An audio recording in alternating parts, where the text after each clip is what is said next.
Good afternoon, everyone. This is Lakeisha Mabry. Welcome to the Open Book. Y'all, I have been on a little hiatus. I missed y'all so much, but I've been finishing my own book, y'all. And so I am so excited. I have been trying to, I thought I was done, but the Lord was like, okay, here's one more chapter that I want you to do. So I had to regroup and focus on a few things and get that done. So I did miss you all. But in the meantime, okay, during that little hiatus, God has been birthing new books through people, all kind of family and friends. And today we have a very special guest author today, Miss Daphne Norman, y'all. And she is not only a friend, but she's family. She is our cousin. I met her through my husband. When I married my husband, Virgil, I gained a whole host of cousins because he has a whole lot of cousins on both sides. Gang, And y'all, gang. yes, you know what I'm saying? Like, it's a lot of y'all. And not only y'all are they it's a lot of them, but on both sides of his family, they are musical. They have all types of gifts and talents. Preachers, now we have authors and so forth. So they are a very gifted and talented family. And even Daphne, she's gonna, share with you more about herself. She's a minister and she's doing a lot of awesome things. I'm just so excited for her to be here today. She has a new book called Help, I'm Broken. And she's going to talk about what that is and what the broken part means and how God has helped to transform her life. And I know a lot of times these are topics that people don't necessarily talk about. Sometimes in our lives, we just like to just go through life, okay, and deal through things behind the scenes and go through it.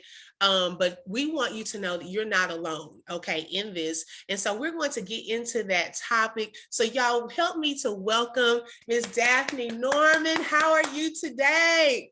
I am incredible, actually. I'm doing 100 million things, but we are glad that we are here. You hear what Yeah, I'm saying? and I'm you so know what? glad.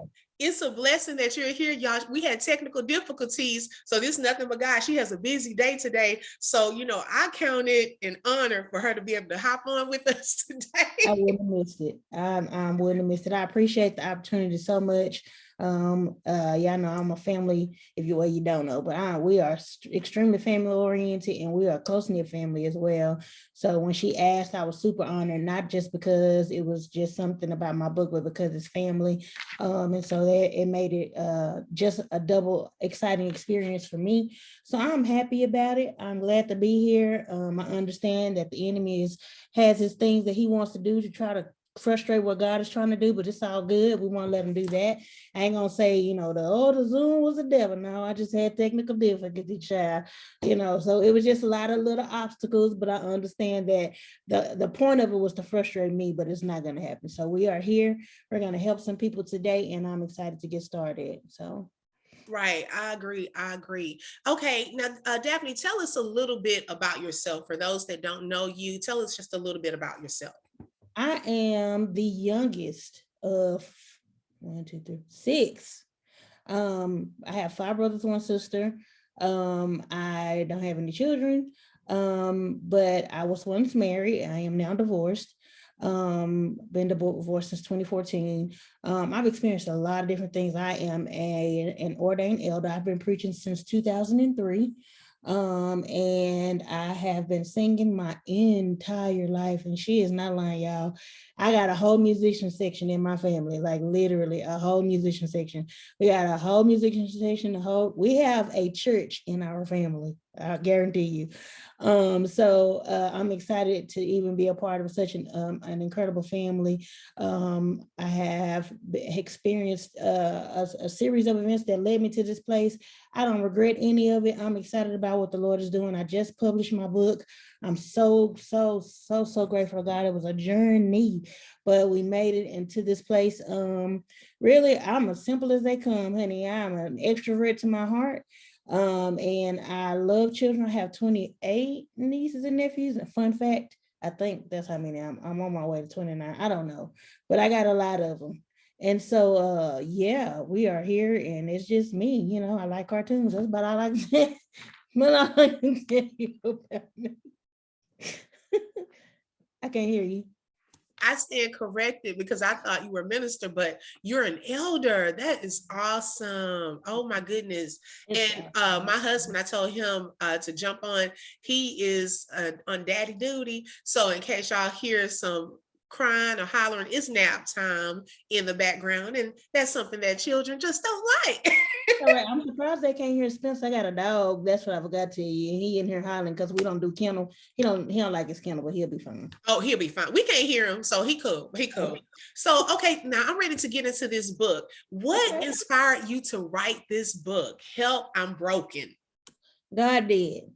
He pushed me out of that corner, honey, because I have dealt with a lot of different things. I've dealt with a series of emotional issues, self-esteem issues, marital issues, just abuse, and a lot of different things that I've experienced.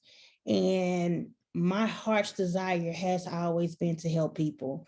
Like I love people, and I love to, my ultimate goal was if I can help you not experience the pain that I did, then let me try to get you ahead so you'll know what to do before it gets to you. But if by chance you are experiencing that pain now, let me tell you the thing that God showed me, or what helped me to come out of those places. And so I was, it had been being prophesied to me for years. Oh, you're going to write a book, you're going to write a book. And I swear, when I was a kid, I thought I was going to be a singing psychiatrist, honey. That's what I wanted to be. No, first it was a singing architect, and then it was a singing psychiatrist. So I was going to sing my clients into a healthy, healing place, honey. That was what I was going to do. But as time progressed, things changed, and I just started writing. I started with a blog. Actually, I have a blog that I just don't write in every day. Shame on me, but I'm doing better. But I God kept pressing me. You got to finish. You got to finish. You got to finish. So I went, and I am also a licensed belief therapist. So a certified belief therapist. So I went, and it's a Christian counselor. And so I went to this course to get certified, and a lady was there, and she said, can I ask you a question? What do you want to do after you finish? I said, well, my next goal after I get my certification is to finish my book. And so she's like, oh, really? I'm going to introduce you to this lady who might be able to help you with that. And so she introduced me to Miss Phyllis from Powerful Journey. And I, talked to her, and she was like, this is what you need to do. This is how much the course costs, and blah, blah, blah. And I was like, okay. And so the next day, when we got ready to go through the final day of certification, we were sitting at lunch, and she said, can I come over? Can I touch you? And I was like, sure. And she began to minister to me, and she started prophesying to me about how God was getting ready to heal me in other places and make me whole in some places that I was still in. I was like, oh, and I received it. And she said, now I normally don't do this. She said, and I know this is not me. She said, but the Lord told me to bless you and to pay for your course to finish your book. And that lady paid My all God. of that money, because it was a lot of money to go through this course. She paid for my course, and I went through that course because I was struggling with writer's block. I was struggling with just being consistent. I was struggling with just finishing, because it was such an emotional journey to even write the things that I've written about so far. And so I had struggled with how to be tactful. I had struggled with, what I should and shouldn't say. And I went through this course, and by the time I finished, I was up to 2 and 3 and 4 in the morning writing, trying to make sure that I had my book done by the deadline. They published it for me. They edited it for me. It was just a blessing completely. And I'm so grateful to God, but I finished it. So that it was, I had to. God told me I had to tell my story. I had to. And you know what? I can relate to you because God laid on my heart too, because my book is a book of testimonies, similar of different areas of my life. And it took years to just really get focused. I feel like, the more I kept putting it off, because I had started it was a hard chapter because of what I discussed in that chapter. And like you said, the emotional side, it's healing, but you have to press through that, because it's like you're revisiting experiences in your life, you know, and so God is still healing during that time while you're writing. And so that part I can relate to, but I felt that like intensity at the end of last year. You have to get this done, you have to get it done. So how long, like overall, did it take you to finish writing your book? I've been writing this book for, I know, over a span of maybe 2 years, maybe 2 years. And so as I tell people about it, and you know, having, like you said, having to revisit, you know, those places and things, I tell them, just as the scripture has said, just as the lepers, they were healed as they went. And so that is what God told me. And so because my ultimate thing was, God, I know you tripping, because like, I'm gonna write a book and I'm still dealing with brokenness, like my own self. And he was like, as that, just as the lepers, they were healed as they went. And I carried that with me throughout finishing this book. And I'll talk about it in you know, here in a moment, as I begin to write, I began to be ministered to in the areas in which I was writing about. And so it was an incredible experience. It was hard. There were times when I started writing, I just stopped because I couldn't deal with having to face that stuff again, you know. And so, but I managed. And not only that, sharing my story with people verbally was a part of my healing process. And so I didn't know that I was going to have to include the things that I've done and said in my book, but I did learn that God was forcing me to share intimate parts of me, because, you know, I'm private. And I was like, baby, who finna tell who what? But no, get up, baby. Get out of my business. That's me. I'm her. Get out of my business. You know, Right. and so, I can relate to that. you know, so that was me, you know. But then God was like, baby, I told you to tell your business, you know. So we having that conversation. Oh, God, this is what we're doing. And so it would, and it would be to the point where he put me in a position, you know, that I don't even have a choice, because of the love that I have for God and the love that I have for his people. It made it so easy. Where with that first, I was like, God, I don't want to tell them, but it made it, my passion for seeing them free is what drove me to go ahead and say what I needed to say. And so one of the things that I learned, I'm gonna share this little tip for those who are watching who want to write books. One of the tips that were given to me in my class is, Daphne, while you're writing, sit a chair in front of you. And while you're writing, write like you're writing to the person sitting in that chair. That was a different type of experience for me, sitting, trying to just think of what I'm gonna say next. Because then I understood, because God has assigned people to our lives, right? He's assigned things, and people's deliverance and freedom is contingent upon the words that come up out of our mouths that he's given us to say. And so because I'm responsible for somebody's life, and that's just how I see it. You may not see it, but that, because I'm responsible for somebody's life and I'm responsible for somebody's deliverance, I'm responsible. Now it gives me a different reason to write. And so now I am writing not because I'm trying to tell my story. Now I'm writing because I want somebody to be free. Girl, I'm about to throw this computer. Oh my God, y'all, she's already over here preaching. If you are not catching it, she is preaching already. That should shift our thinking. If we think about it like that, a person is sitting in a chair. I had never heard that before, because when you're writing, that is an assignment. Okay.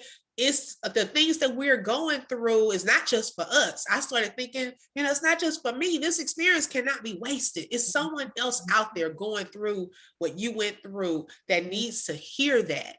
And oh my God, ooh, that's a blessing. That's powerful. So give us a brief synopsis of what the book is about. Help Unbroken is really literally what it says. It is a journey of building from broken places. It's a journey of healing and building from broken places.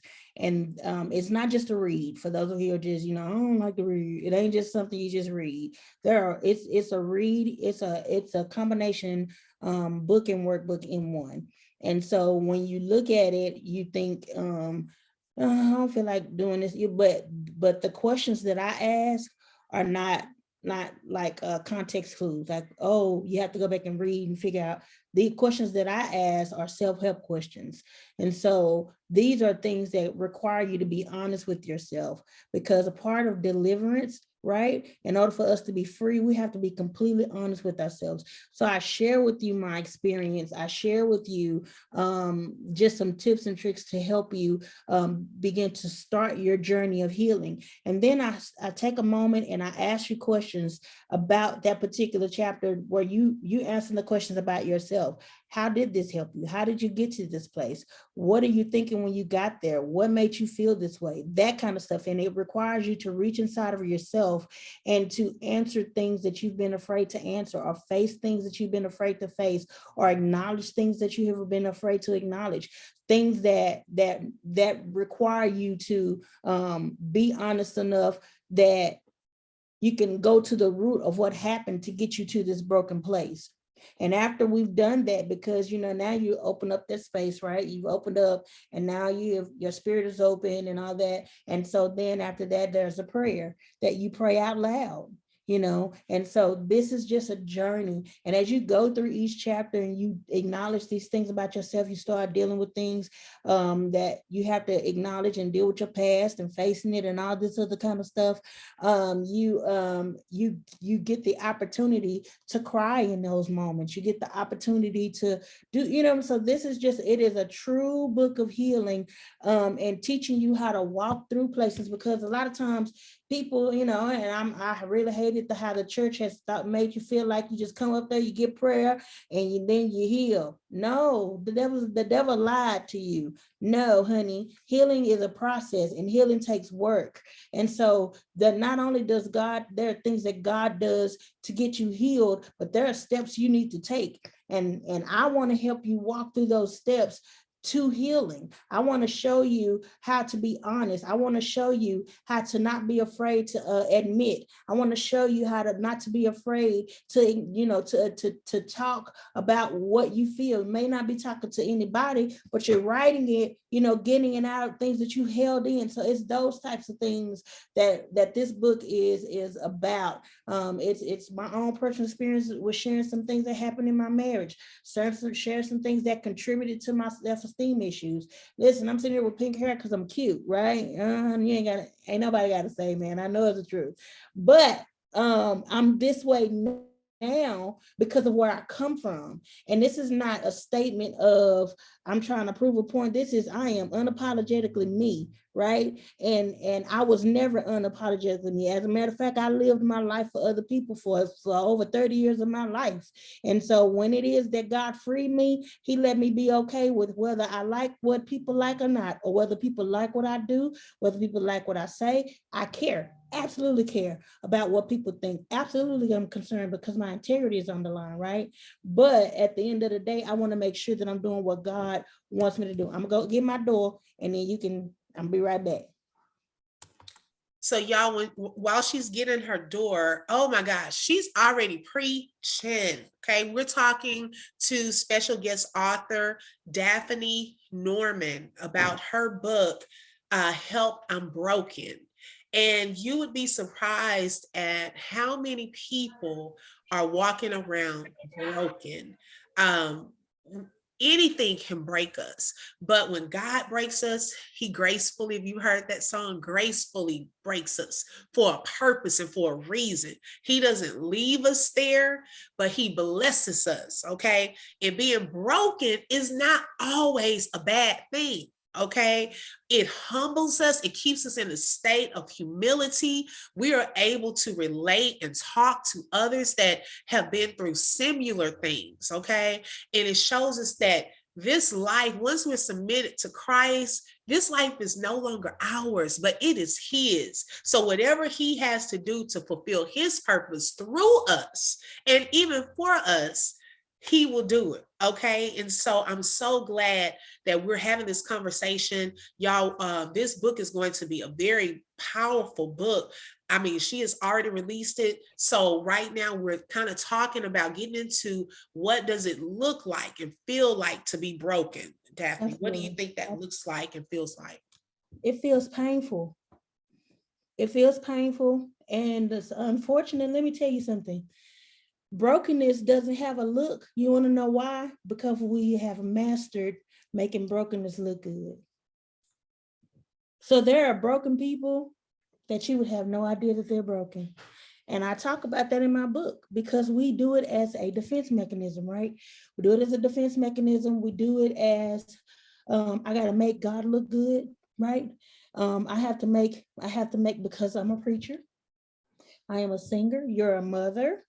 You're a teacher. You are whatever you are, right? And you got to be okay in front of people. So they say, right?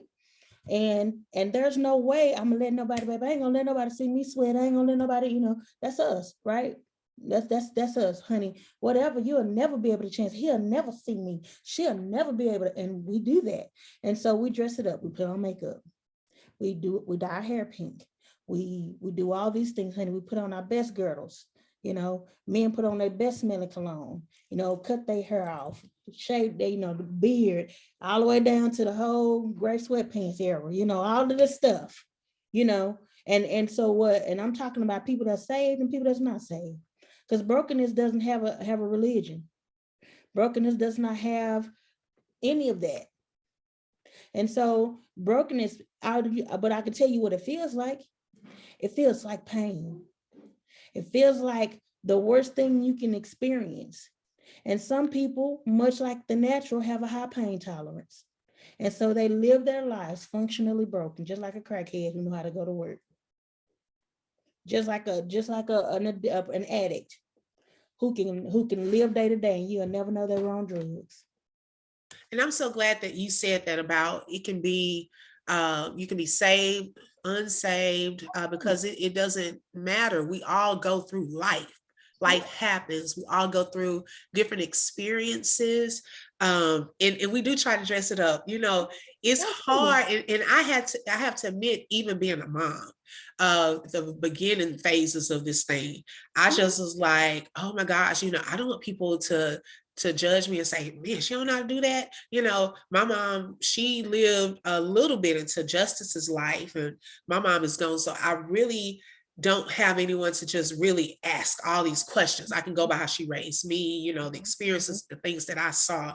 But it was hard for me to admit when I felt like I was messing up, like I'm just doing this thing. That's a process to now say, I don't know what I'm doing, y'all. I am just really just praying to God that he will lead me and that I don't mess these kids up and do what I can do, and I also like one of the groups I'm on Facebook is called Village Moms. And it gave me, and surround yourself with others that are in similar situations, because the judgmental factor, goes down, because we all trying this thing out. We ask questions, and I'm glad that you also said we go up for prayer.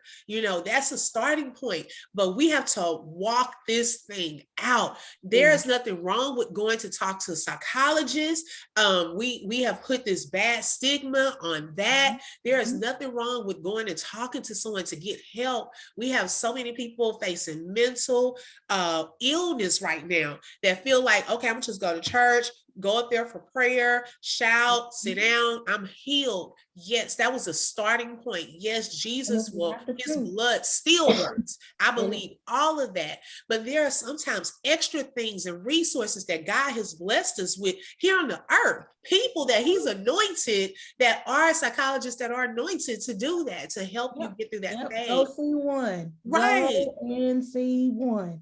Hello. And we talking to one. Look, I forgot you just said look, she's on here. Okay. So please look her up, even if you need help in that area. So Daphne, let me ask you this. Is there, now we don't want you to, because we want people to spend that money too. So don't give us too much. Okay.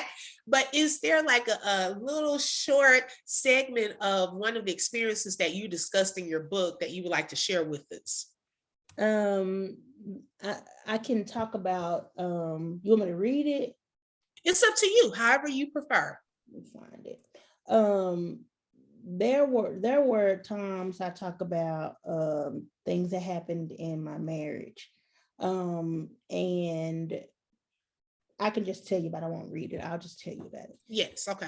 Because I want you to go read it, because you'll see what I'm talking about when I say it. And It was sensitive. The hardest part, one of the hardest parts for me to actually write about, because I didn't want to bring him into it. I didn't want to bring him into it. And I was like, God, so yeah, I can't do that, And he was like, well, why not? This is your story. Right. And he's a military. I would never, ever disrespect this man. He is a man of God. He is a prophet of God, and he lives where he lives, and so he is who he is. And so I would never do anything to try to jeopardize his character or his integrity. So I won't share his name. I don't share his name. You only know if you know me. But at the end of the day, we had a lot of times where things got rough.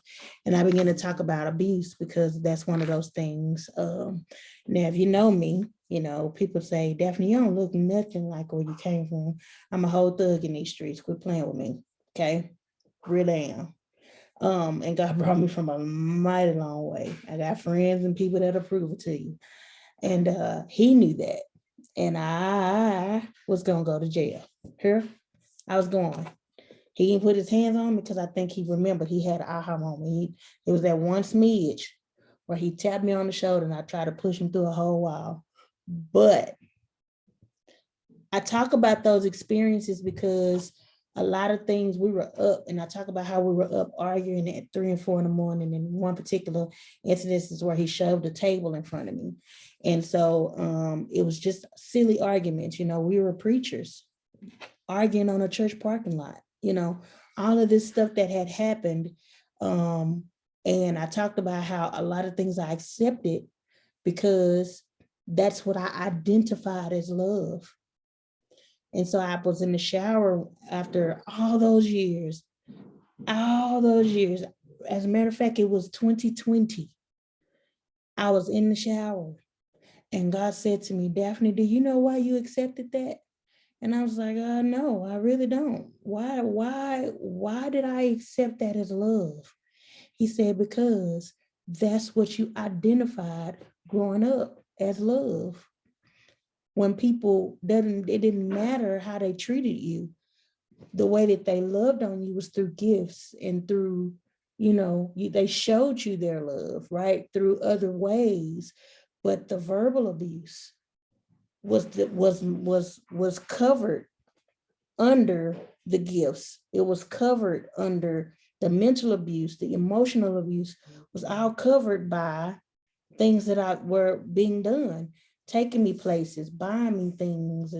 And so I could never associate the mental, emotional, and verbal abuse with abuse, because it was all masked by material things and work, that kind of stuff. And so somebody had to tell me after we had come through all of that, Daphne, you're being abused.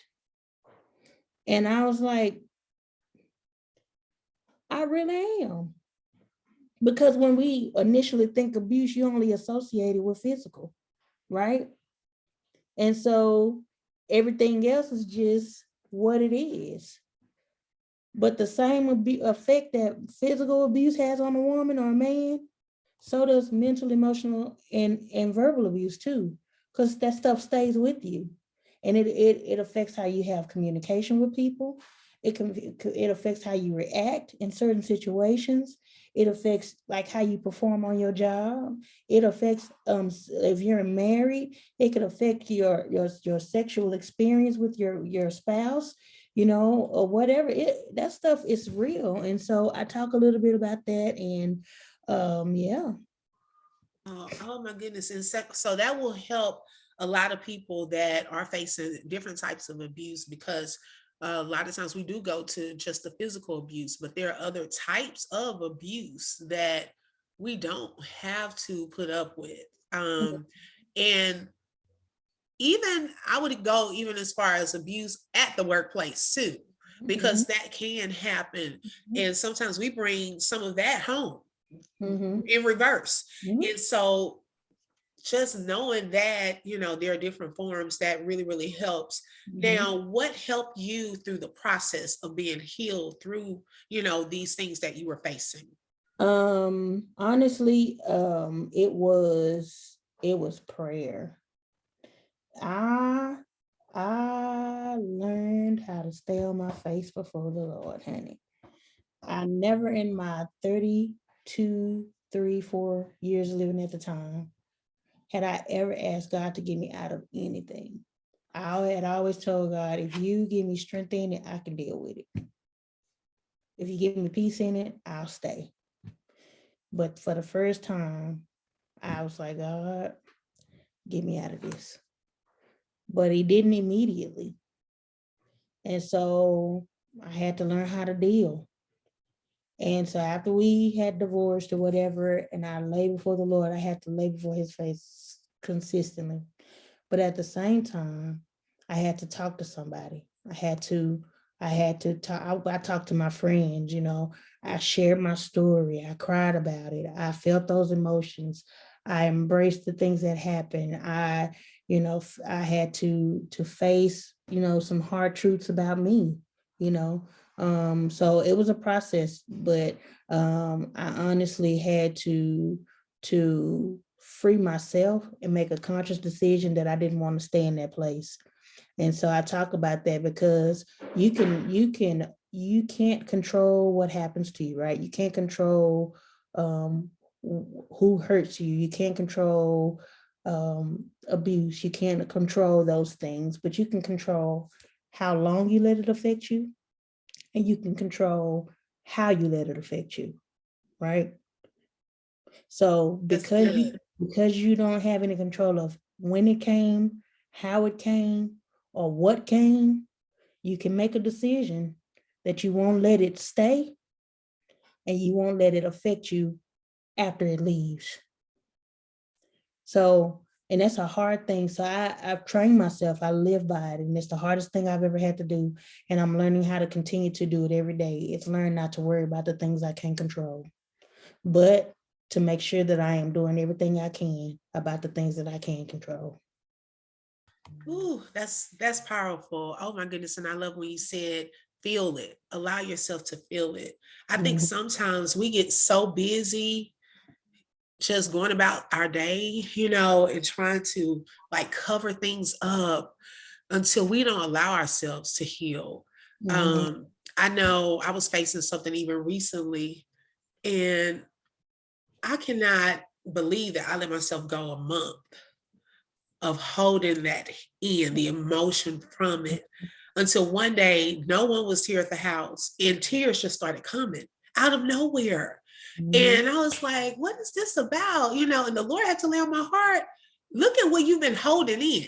Instead of just saying, this is how you feel about it, cry it out. You have to scream it out sometimes.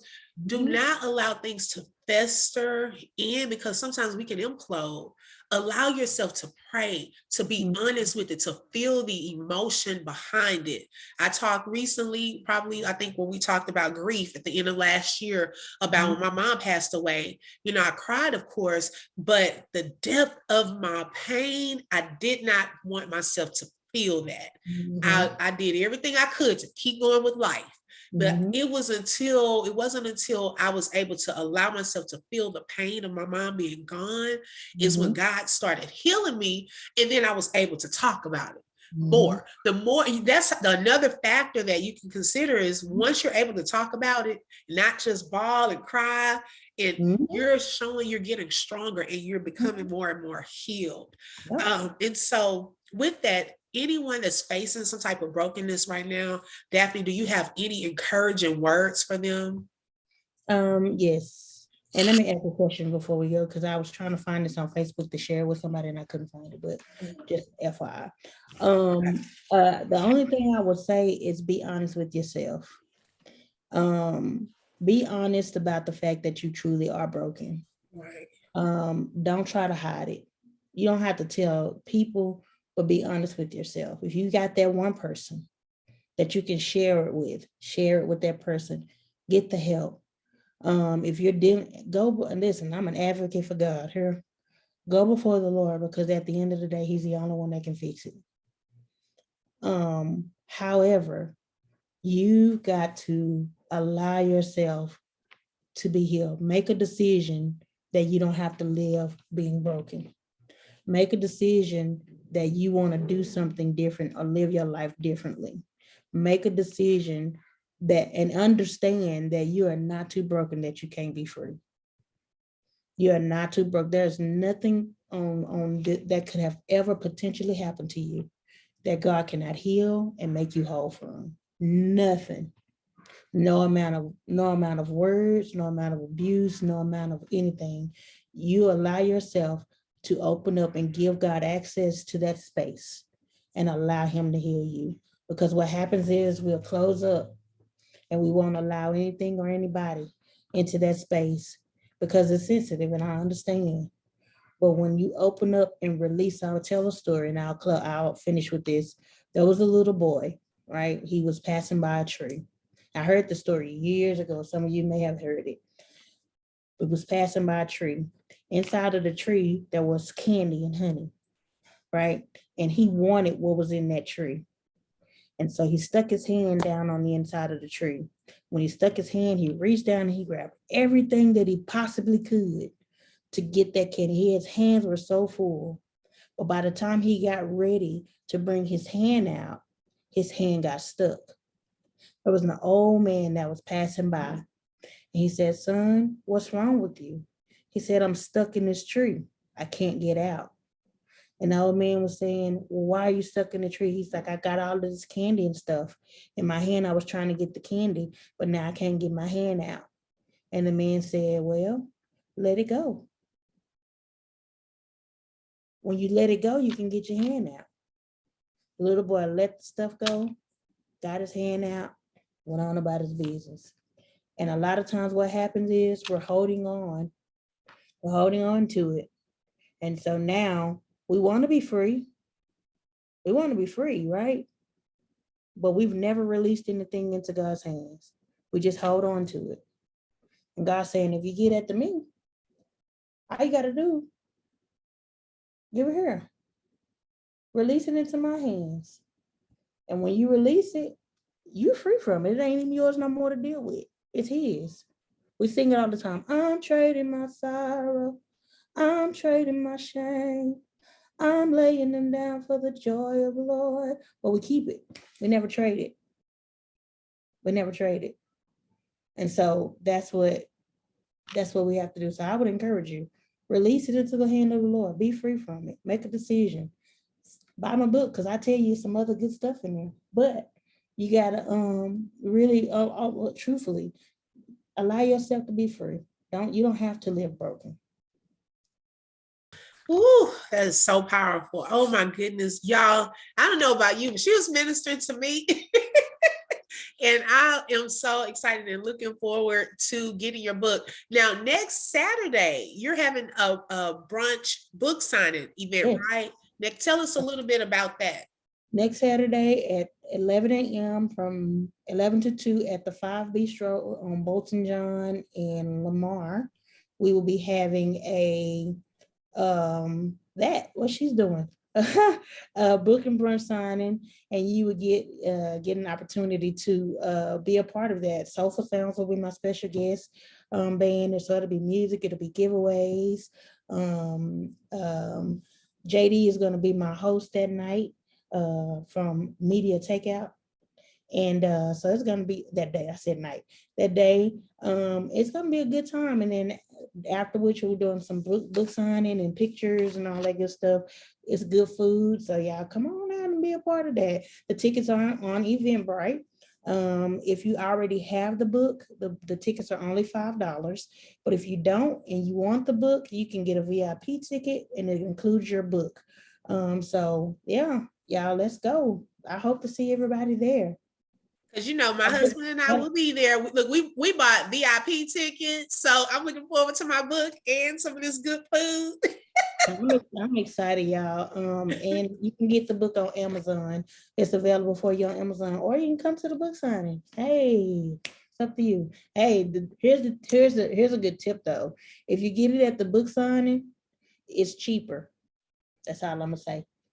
Because it's 15 on Amazon. Hello. It's 15 on Amazon, but you don't get my little trinkets I put in the bag, and you also don't get to get music and and you don't get a signature if so if you can go to the book signing, you can get all of the above. So Y'all, come on, let's purchase these tickets. She's probably going to get sold out. So you want to do it, ASAP. And then also, Daphne, they can follow you on social media is for Facebook is Daphne Norman. And then IG is at God's Favor 33. So if you want to follow her, like she said, you can order the book via Amazon. Please show up to the book signing. I'm always looking for also, a time away from kiddos. That's our little date day.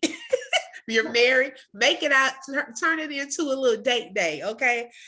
Because it's during the daytime, but get on it because they will sell out. Because I'm looking forward to my copy. I'm excited about it. I appreciate you, Keisha, so much. You're for welcome. the opportunity. I really, really do. You're welcome. And anytime you want to come into the open book, you are welcome to come. Just let me know. I'm coming back. Just tell me. And then it'll be at a time when I don't have 100 things going on. Right. But let me know. I'll come back. I definitely do. Well, we thank you for coming and being a part today, despite, your busy schedule, sharing with us, ministering to us, because it has been a blessing to me. And y'all can only imagine what the whole book is about. I mean, we just got this little part today and it's powerful. Imagine the whole book is going to be filled with this anointing. Okay. So go ahead and log on to Amazon or go ahead and purchase your tickets. Let's buy her out so that she has to keep ordering more and more books. Okay. But y'all, thank you for joining us today at the open book. Next month, we have some exciting things in store. Like I said, we're back. So we have some exciting things in store. So be on the lookout for our next guest author. We also have, because I know a lot of people that watch are thinking about writing books. And so one of our special guest authors, she has been a blessing to me and has really sown into my life, different tips and things on how to become an author and self-publish and so forth. So you want to hop on and get that piece of information as well. But I will keep you all posted. I thank you so much for joining us. Be on the lookout for our next events. Hop onto our Facebook, which is the Open Book Book Club page. You can go ahead and become a member so that you can follow all of the events and see all of the videos that we have with our special guests. So thank you all. We hope you have a great weekend. Thank you, Daphne, for joining us. Hope you have a great rest of your day. And we look forward to seeing you at the book signing next Saturday. All right. Love y'all. Love you. Thank you all so much for joining us. You have a blessed weekend.